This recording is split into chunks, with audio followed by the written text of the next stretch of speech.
இயேசு உங்களை நேசிக்கிறார். பிரியமானவர்களே, இந்த நாள் ஆண்டவர் நம்மளோடு பேசும்படியே வேதத்திலிருந்து 2 வசனங்களை கூட வாசித்து ஆண்டவர் நம்மளோடு பேசுகிற காரியத்தை பார்ப்போம். எரேமியா தீர்க்கதரிசியின் புஸ்தகம் 16வது அதிகாரம் 11, 12 வசனங்கள் இப்படியாக சொல்லுகிறது.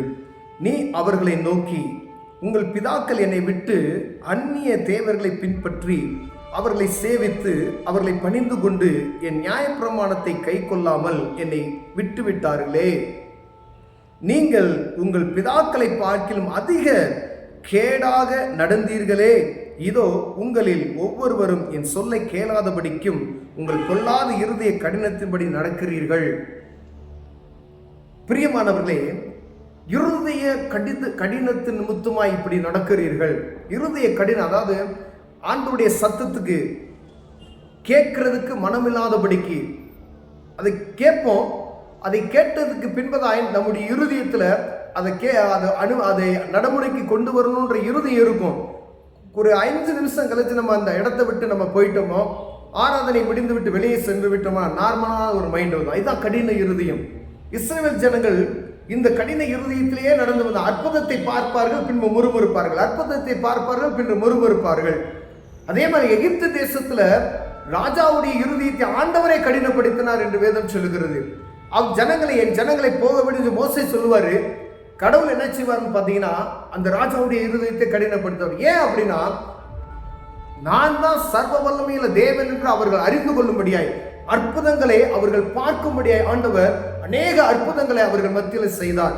ஜனங்கள் மிரண்டு போகத்தக்கதாய் அந்த தேசமெங்கும் தலைச்சங்கள் சங்கரிக்கப்பட்ட பொழுது தேசமே கூக்குரலாய் இருந்ததை நாம் பார்க்கிறோம். பிரியமானவர்களே, அப்படிப்பட்ட சர்வ வல்லமையுள்ள தேவன் நம்முடைய தேவன் அவருடைய சத்தத்துக்கு செவி கொடுக்காதபடிக்கு நீங்கள் உங்கள் பிதாக்களை விட்டு நீ அவர்களை நோக்கி, உங்கள் பிதாக்கள் என்னை விட்டு அந்நிய தேவர்களை பின்பற்றி அவர்களை சேவித்து அவர்களை பணிந்து கொண்டு என் நியாயப்பிரமாணத்தை கை கொள்ளாமல் என்னை கைவிட்டார்கள். உங்க பிதாக்கள் என்னை விட்டு அந்நிய தேவர்களை சேவித்தாங்க, நியாயப்பிரமாணத்தை அவங்க கடைபிடிக்கல. அப்ப பாருங்க, அதே போல நீங்க உங்க பிதாக்களை பார்க்கல கேடான காரியத்தை செய்கிறீர்கள். ஒருவேளை நம்ம முன்னார்கள் பாருங்களேன், நம்ம அப்பா அம்மா அவங்க கொஞ்சம் பார்த்தீங்கன்னா அவங்கள ரொம்ப பக்திவானா இருந்திருப்பாங்க. ஆனா அந்த பக்தி இப்பொழுது எப்படி இருக்குன்னு பார்த்தீங்கன்னா, பக்தி குறைந்து விட்டது. கடவுளுக்கு மேல இருக்கிற ஒரு பய உணர்வு அற்றுப்போன சூழ்நிலை இருக்கிறதை ஒவ்வொரு தனிப்பட்ட மனிதனாலும் பார்க்க முடியும். எங்க ஒரு சில நாளுக்கு அந்த பயபக்தி, கடவுளுக்கு பயப்படுகிற பயம், இது கடவுளுக்கு பயப்பட போற, இதை செய்யக்கூடாது அப்படின்ற அந்த உணர்வு இருக்கும். ஆனா அவங்க கிட்ட இருந்த காரியத்தோட இப்ப கேடான காரியத்தை இருக்கிறபடினாலே நான் உங்கள் ஆண்டவர் சொல்றார் பாருங்க, கேளாதபடிக்கு உங்கள் பொல்லாத இருதய கடினத்தின் நிமித்தமே அப்படி நடக்கிறீங்க அப்படின்னு சொல்றாரு. அப்ப இருதய கடினப்பட்டு ஆண்டவருக்கு கோபத்தை உண்டாக்குகிற ஒரு காரியத்தை நாம் செய்து கொண்டு இருக்கிறோம் என்று சொல்லுகிறார். பிரியமானவரே, அவர் சத்தத்துக்கு செவி கொடுக்காதபடிக்கு, அவரை வழிபடாதபடிக்கு, அவருடைய நியாயப்பிரமாண புஸ்தகத்தை கடைபிடிக்காதபடிக்கு நாம் இருக்கிறோம் என்பதை ஆண்டவர் சொல்லுகிறார். அப்படி இருப்பீர்களானால் நான் உங்களை என்ன செய்வேன் அப்படின்னா, இந்த தேசத்திலிருந்து உங்களை அந்நிய தேசத்துக்கு விரட்டி விடுவேன். அங்கு நீங்கள் கொடுமையாய் பாதிக்கப்படுவீர்கள். கடினப்பதி எகிப்தில் நீ எப்படி இருந்து அப்படிப்பட்டதான ஒரு சூழ்நிலைக்கு நேரம் அவனை மாற்றுவேன். நீ அறியாத ஒரு இடத்துக்கு ஒன்று தூக்கி போட்டுருவேன். அங்க நீ அடிமையாய் இருப்ப அப்படின்னு சொல்லி ஆண்டவர் அது கீழே உள்ள வசனங்களை நாம் கற்றுக் கொடுக்கிறதை பார்க்க முடிகிறது. பிரியும். ஆனால் அப்படிப்பட்டத நேரத்தை சாதா ஒரு காரியத்துக்கு நம்ம கடந்து போகாதபடிக்கு தேவ சமூகத்துக்கு திரும்பவுமையானால் ஆண்டவர் நம்மளை என்ன செய்யறாருன்னு சொன்னீங்கன்னா, மன்னித்து அவர் பக்கமாய் நம்மை சேர்த்துக்கொள்ள வல்லமையுள்ளவராய் இருக்கிறார். பிரியமானவர்களே, காலம் கடைசியாய் மாறிவிட்டது. பாருங்க, வேதம் சொல்லுகிறது, என்னுடைய நியாயப்பிரமாணத்தை நீ கடைபிடி, நானே தேவன், என்னை என்று உனக்கு வேற தேவர்கள் வேண்டாம் என்று ஆண்டவர் சொல்லி இருக்கிறார். அப்ப அந்த சத்தத்துக்கு நம்ம செவி கொடுத்து நடப்போமே. ஆனால் ஆண்டவர் சொல்லுகிறார், நம்ம அவருடைய பிள்ளைகளாய் நான் வைத்திருப்பேன். இல்லை அப்படின்னு சொன்னா பாருங்க, ஒருவேளை ஒரு உதாரணத்துக்கு ஒரு காரியத்தை சொல்லுங்க, ஒரு பெரிய செல்வந்தன் இருக்காருன்னு வச்சுக்கோங்களேன். ஒருவேளை நம்ம நினைக்கலாம், எங்கேயோ கொண்டு போய் நம்மளை வேற இடத்துல போட்டு நம்மளை அடிமையாக்குவாங்க அப்படின்னு சொல்ற மாதிரி வேதம் சொல்லுதே. அப்படி இல்லை, ஒரு பெரிய செல்வந்தர் இருக்காரு. ஆனா அந்த செல்வந்தர் ஒரே நாள்ல நஷ்டப்படுத்துவதற்கு ஆண்டவரால் முடியும். நஷ்டப்பட்டு ஒரு சாதாரணமான இடத்துல பணிபுரிகிறதுக்கு அவர் நினைத்து பார்க்க முடியாத அளவிற்கு ஒரு இடத்துல போய் வேலை செய்கிற அளவுக்கு தாழ்த்தப்படவும் ஆண்டவரால் முடியும். பிரியமானவர்களே, அப்ப ஆண்டவர் நினைத்த ஒரு மனிதனை, குப்பையில் இருக்கிறவனை ஆண்டவர் உயர்த்தவும் முடியும், கோபுரத்தில் இருக்கிறவனை ஆண்டவர் தரையிலே தாழ்த்த முடியும் என்பதை மறந்து போய்விடக்கூடாது.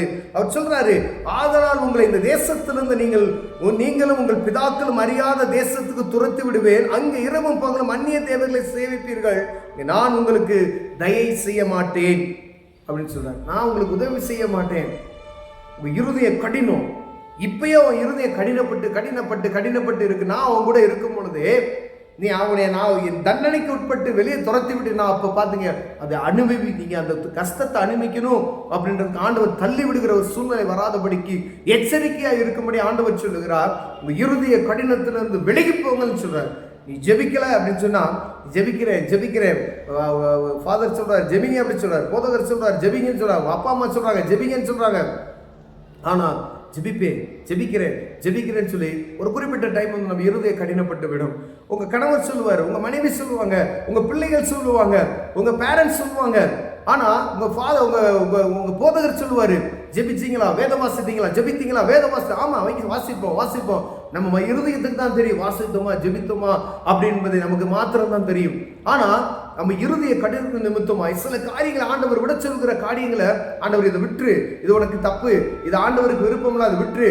ஒரு குடி மதுபானத்துக்கு அடிமைப்பட்டு இருக்கலாம், இல்ல புகைப்பழத்துக்கு அடிமைப்பட்டு இருக்கலாம், ஏதோ ஒரு பாவ கட்டு உங்களை அடிமைப்படுத்தி வைத்திருக்கலாம். ஆண்டவர் சொல்வார், இது கர்த்தருக்கு அருவருப்பானது, இதை விட்டுன்னு சொல்லுவார். இருதய கடினப்பட்டு அதை விடுவதற்கு தாமதப்படுத்தி கொண்டே இருப்பீர்களானால் ஆண்டவருடைய கோபாக்கினை சடுதியாய் வரும் பொழுது அது சாபமாய் மாறிவிடும் பிரியமானவர்களே.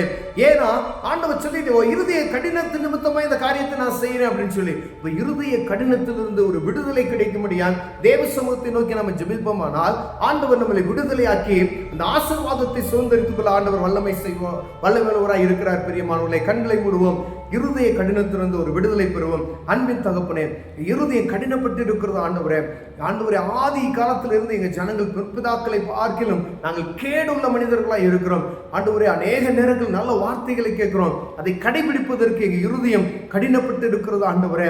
எங்கள் கல்லான இருதயத்தை உடைப்பீராக, சதையான இருதயத்தை மாற்றுவீராக, பற்றிக் கொள்கிற இருதயத்தை தாங்க நாங்கள் ஜெபிக்கிறோம்.